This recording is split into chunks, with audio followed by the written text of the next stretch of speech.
Hey, you guys, welcome back for another day to introduce our speakers to you for this season. I am very, very excited about this next speaker that we're going to bring on. Todd Wilson has been with us several times through the years and always brings just an incredible atmosphere of fun, but he also challenges everyone who hears him to really think through what they're doing, evaluate their why, and to get down to basics, to enjoy the roles that God has given them. And you'll see stickers walking around. I'm going to let him tell you all about it, but he definitely adds a whole new level of fun and just excitement to the event. So Todd, we are so glad that you are going to be joining us again this year. Can you introduce yourself and tell a little bit about your ministry and what you've been doing, and even what you're going to talk about this year? You'll be in Cedarville in March and then Pigeon Forge in May. So take it away and let us know what you're coming up with. Well, I'm super excited to be coming back to all the TTD events. Let me just start out by saying I'm old. I used to be young when I started this, but it is just amazing how long we've been doing this for almost 20 years. And we started this with my wife and I think we had 5 little kids, and then we added a couple more until we had 8 little kids, and we were traveling around the country in an old RV that we call the Family Man Mobile. And we would zigzag from state to state, from homeschool convention to church meetings. And we just encourage parents in what really matters. Yep. Because that's my thing.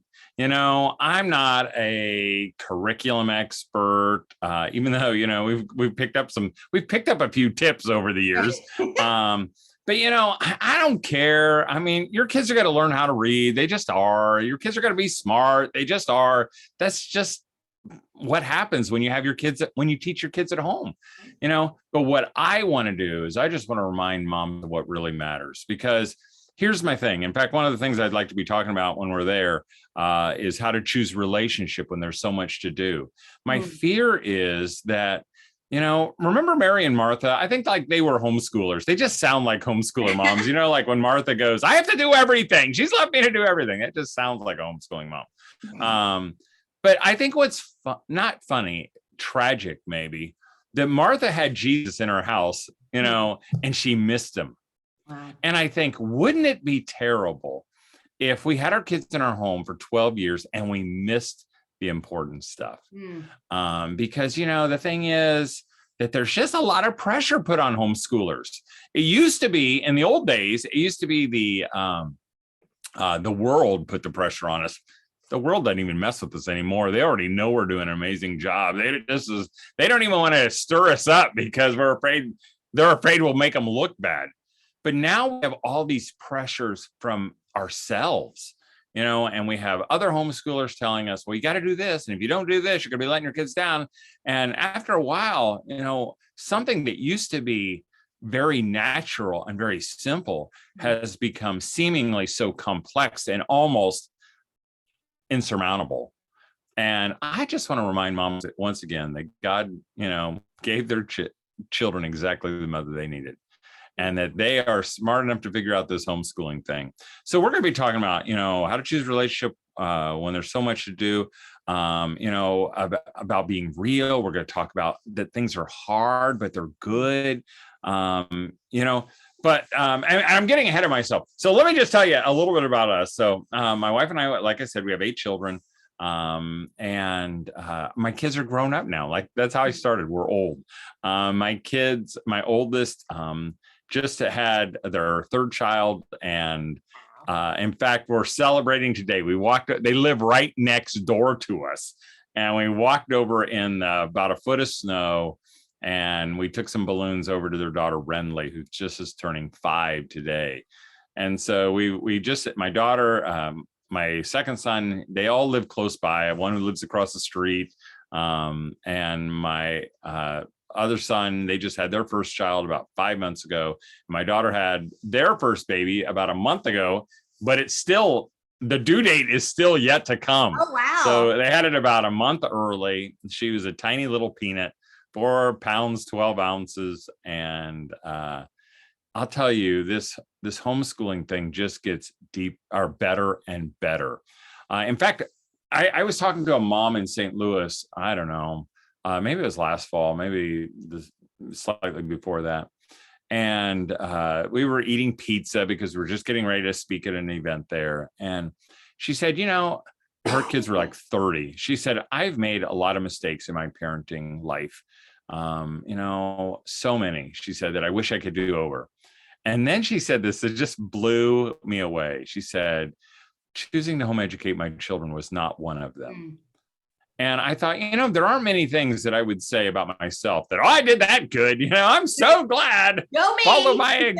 Follow my example. I would, because I don't feel that way. Most of the time I feel like, I blew it again. But, I think I could say that. Not I think I could. I know I could. Yep. I would say one of them, choosing to home educate my children was not a mistake. It was a thing that I would choose over again in a heartbeat. And one of the greatest things we've ever done. So for the last, almost 20 years, we've been traveling around telling moms and dads to choose what matters. We started out with the Family Man Ministries.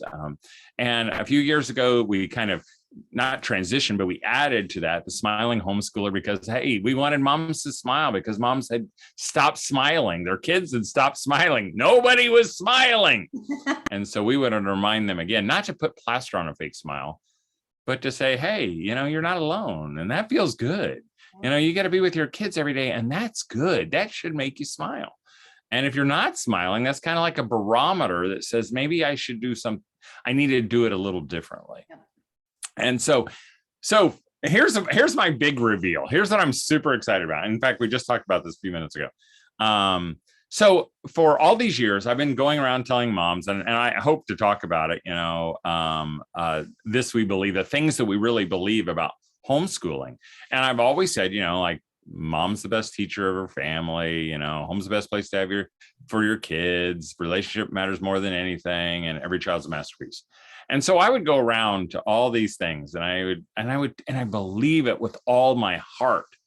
And I'd get these moms who would come up to me and go, but how do you do that? And that's kind of how to choose relationship, because of these moms would say, so what is relationship? And they'd have their little notepad and like, tell me how to do it and I'll do it. I'll put a sticker by it. I'll make it into a chart. And I always kind of like, it's not like a chart thing, it's kind of a thing you do. And I didn't have a very good answer. And so I guess in all these years, I feel like I've been kind of frustrating moms inadvertently because, telling them, oh, just relax.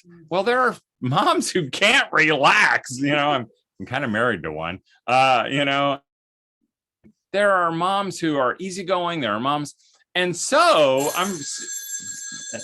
that's my telephone. That's an old fashioned telephone, by the way.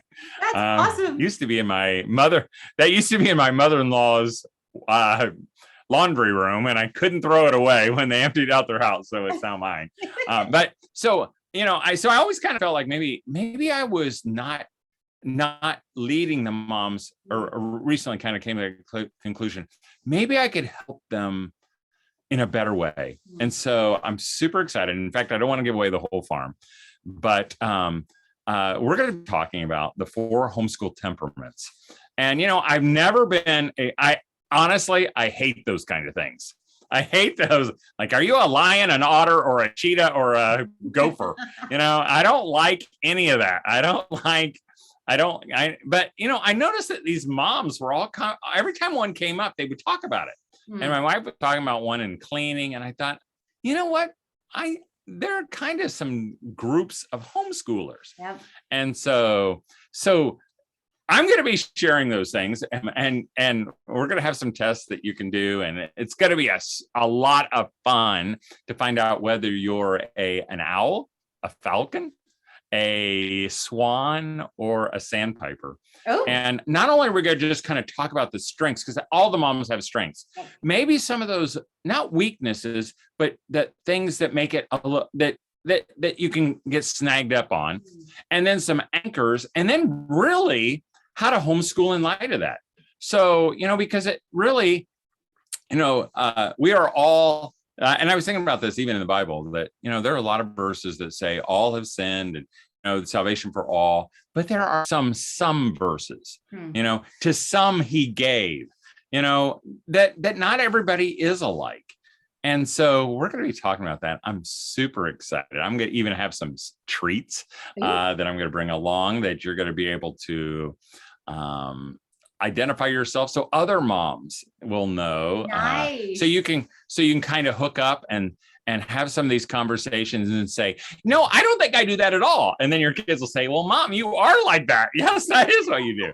And I hope that in light of that, that we can do, I can give you some real advice in how to enjoy your kids, how to choose relationship in light of your own personality, not asking you to be something that you're not, but, so for example, like if you're a planner, how to plan for a shorter week, or how to plan for some fun times, for how to plan for spontaneity.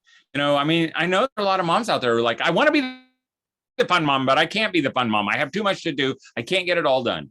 Well, I hope that after our time together, I'll give you some ideas and maybe some practical things that you can start. Maybe you're never going to be that super, super fun mom, but you can still have those fun times. And for those fun moms, sometimes they feel behind. They feel like, yeah, we have a lot of fun, but I don't feel like my kids, know their math facts, and how to homeschool in light of that. Or maybe this, and I'm starting to give it away, the swan who's just kind of steady Eddie. And, and when another option comes along, they can sometimes switch, and just how to give them some truths to hold on to, or the owl who is always so thoughtful and overthinks things, wants deep reasons for doing everything. And she sighs a lot, because she's just afraid that, there's something better out there. So I'm super excited to have that opportunity to share that.